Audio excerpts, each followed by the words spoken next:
Jazz and beyond.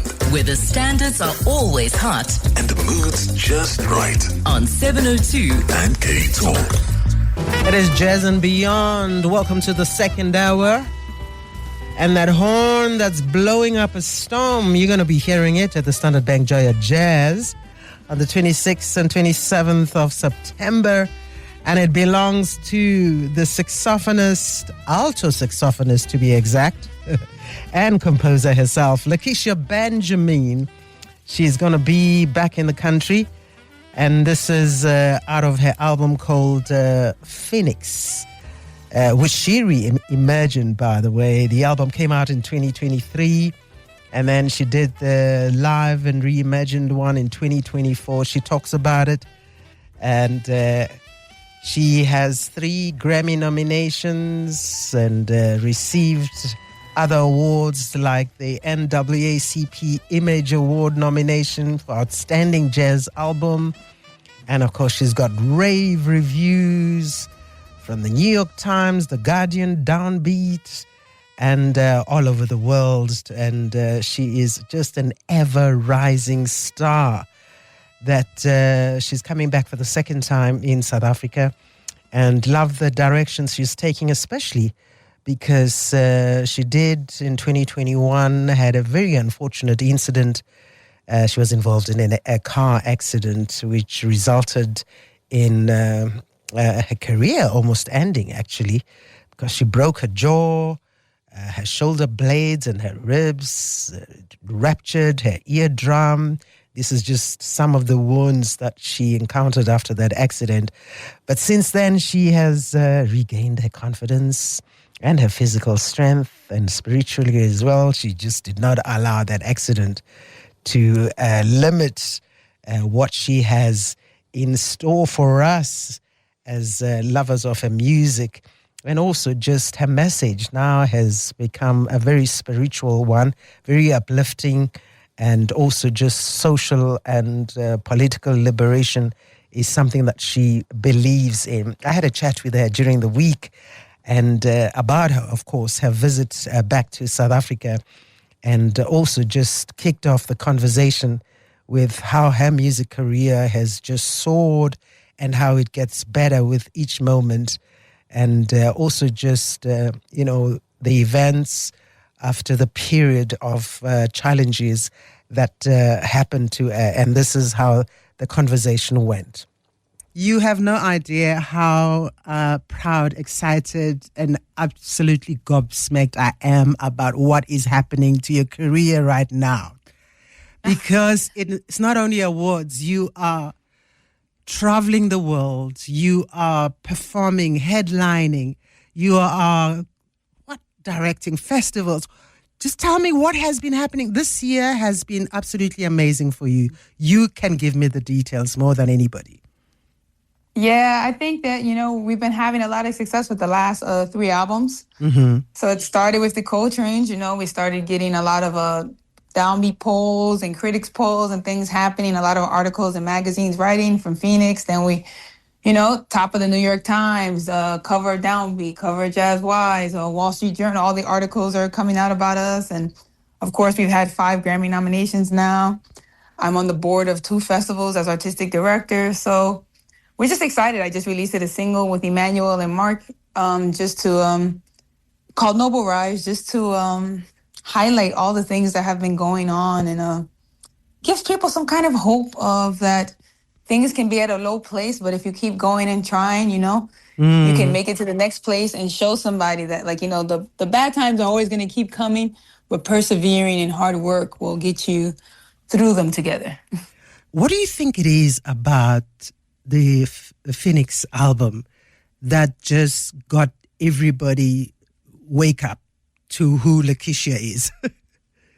Honestly, I wasn't expecting that at all. So, for the Coltrane's, I had some idea that people may gravitate towards it. Mm-hmm. But for Phoenix, I had no idea. But I think if I'm looking back at it now, probably the realness of the story, because it was written from me, having my 3 ribs broke, my jaw broke, brain bleed, almost dying in that accident. I think when people see and hear that story of just how bad that is, that you may not have even lived, And then to see, the guests on the album, the perseverance of women, Yes. and all of the guests on my album, what they have gone through in their life and their career, and to see that put out in truth with the passion behind the music and the passion of the shows, I think people really get an inspiration of, well, look what happened to her and all of them. I'm complaining about I don't like my boss. Maybe I can find a better way. I think it's inspiring even for me when I watch other people. When you see someone living in truth and not afraid to be vulnerable and show you what's happening and how they really are feeling, I think you empathize with them because you say, look, they're not afraid to put it all there and they're not embarrassed. So I think that shows, I guess it speaks to what we all feeling inside, but we don't want other people to see it. Why did you need to reimagine the album though? The first reason is because the other people didn't want to let go of the Phoenix. I wanted to make a new album, and everybody said, no, we already booked Phoenix. We booked Phoenix. So, we had to get through the tour cycle. But also I felt that while I was getting through that tour cycle, because the time of the accident had passed and everything going on, I was now changed. Yeah. So I was stuck between, part of me is still there because I'm living it right now. But part of me has grown and moved forward with what's happening now.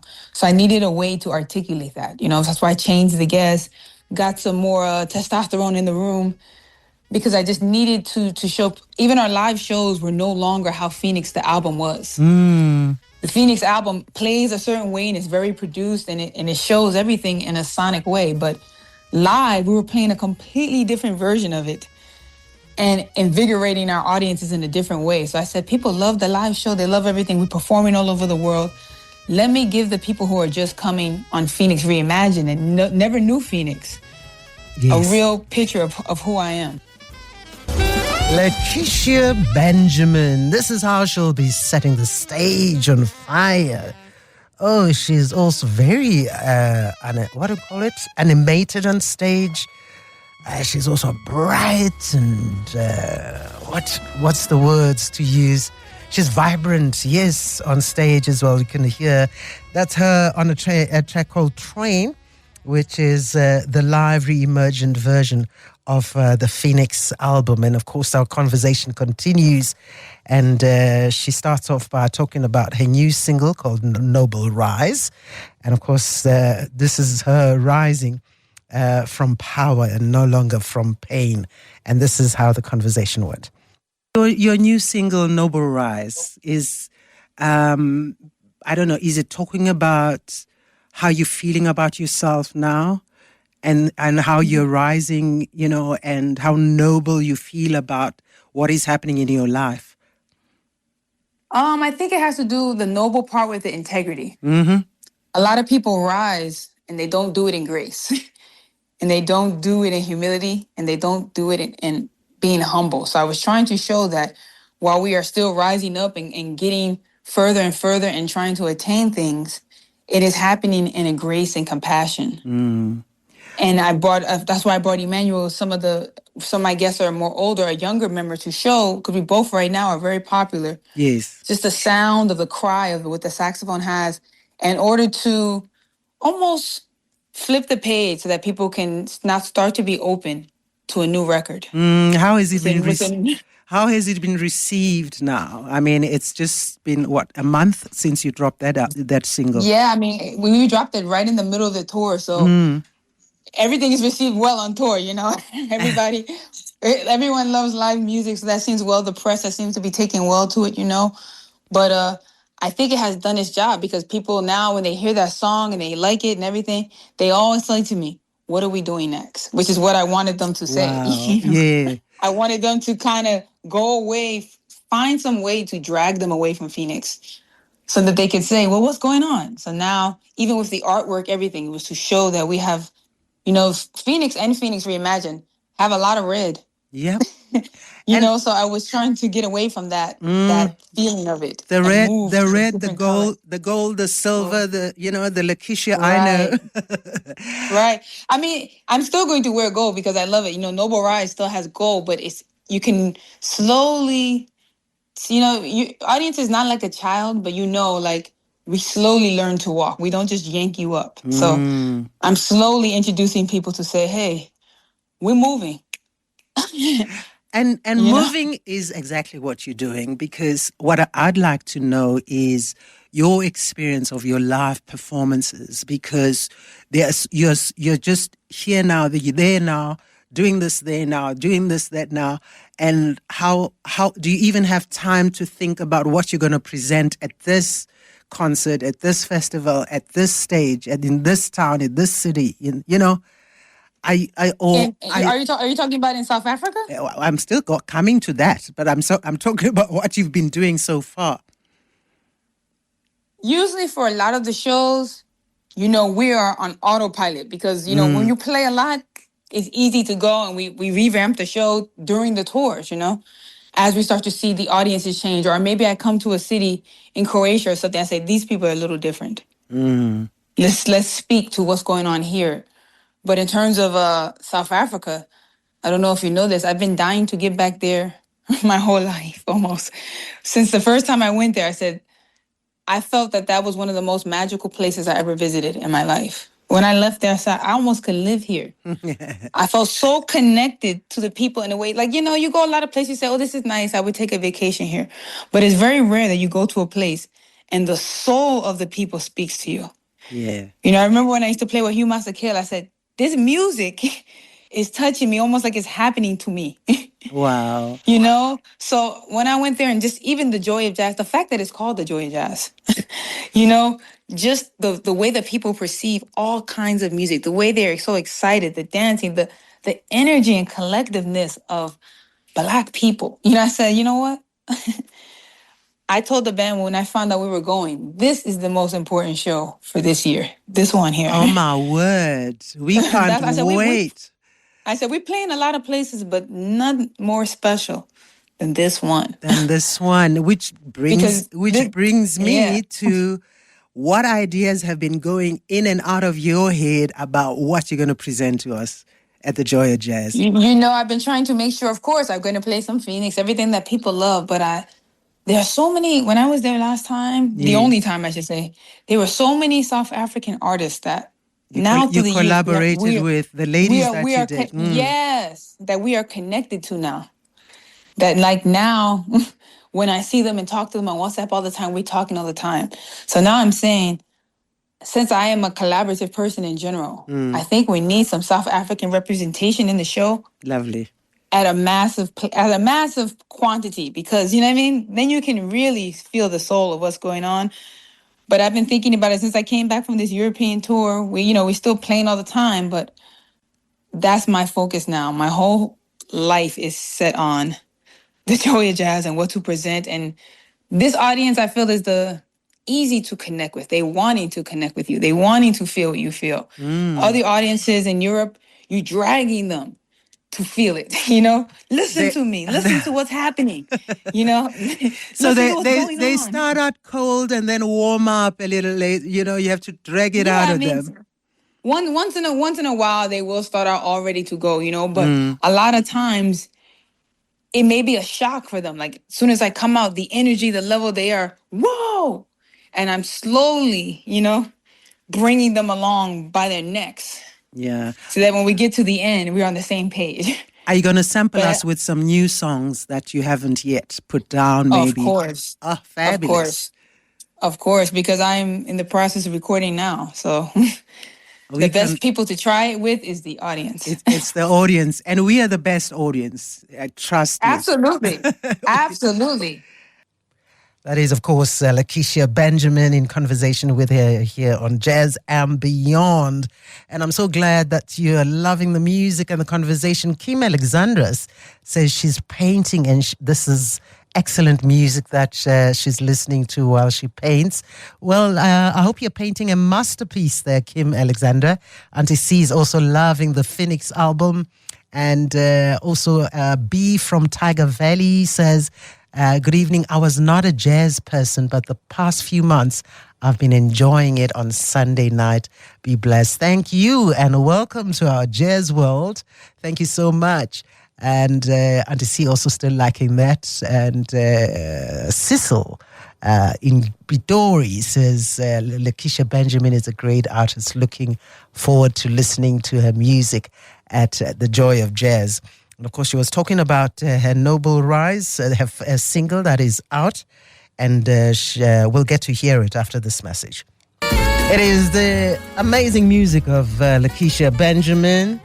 Noble Rise, the title of a track, a single out of her new album, still to be titled, and also the release date still to come. And we start to wrap up the conversation with her. I got Lindelwa Megs on X Twitter saying, I have a biggest crush on Lakecia Benjamin. Can't wait to see her at Joy of Jazz. And then I also have Dr. Mahuma says, thanks for the beautiful curated interview.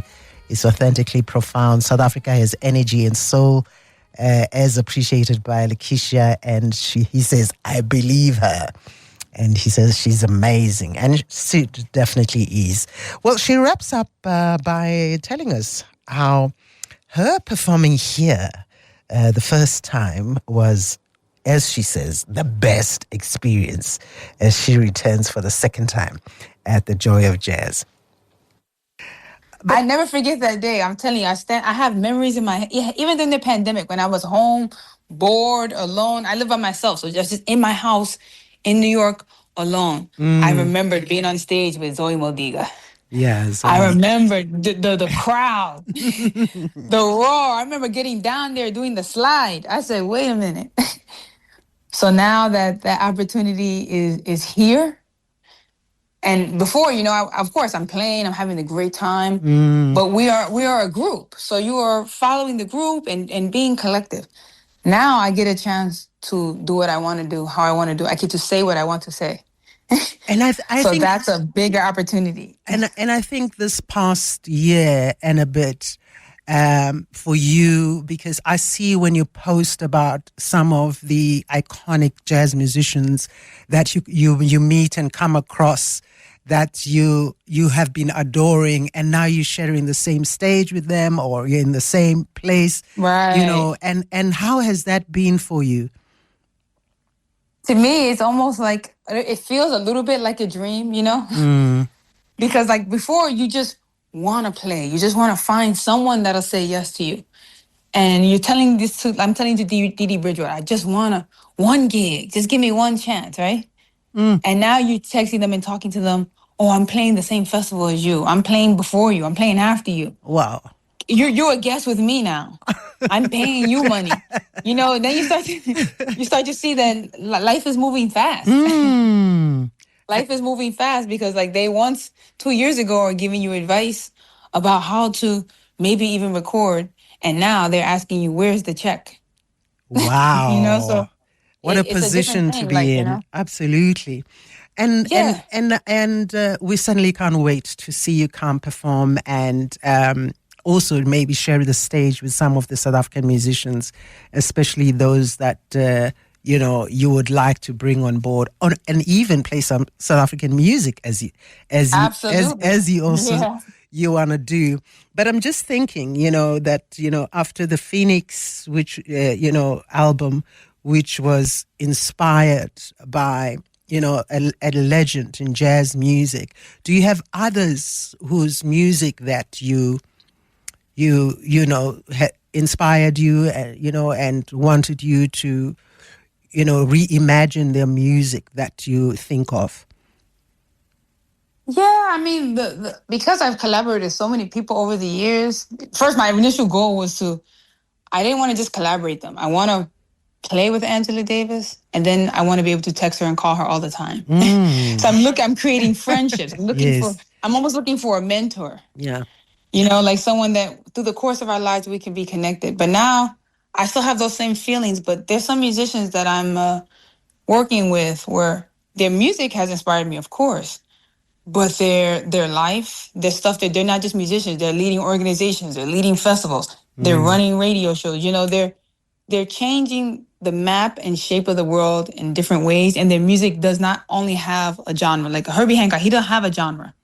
Yeah. He's done his work, so right now you just see him, you say his name and all the music comes to your mind. True. You know, with some other artists, you say their name, you hear one style in your head. So I'm looking to work with people that they're making changes with their music and stuff, but through their activism, through their voice, through their personality, through the reason that they're breaking through the color barriers and the sound barriers. Yeah. They are what I'm inspiring to be. But I just love the color and brightness you bring to, jazz, not only in the styling that you have with yourself and on stage. You just make the saxophone look like one thing that you want to engage with through you because of how you present it.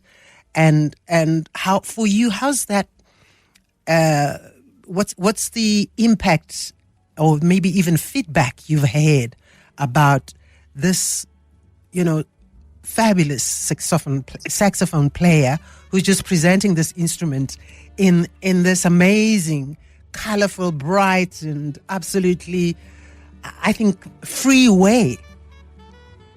I right now I just see it as a tool. It's kind of like I'm trying to find different tools to communicate the message. So this is why I started rapping on certain of the projects, because I said, nothing is clearer than me saying to you, hi, hello. You understand that clearly. Mm-hmm. Bum, bum. You may be confused. Maybe she's mad. Maybe she's sad.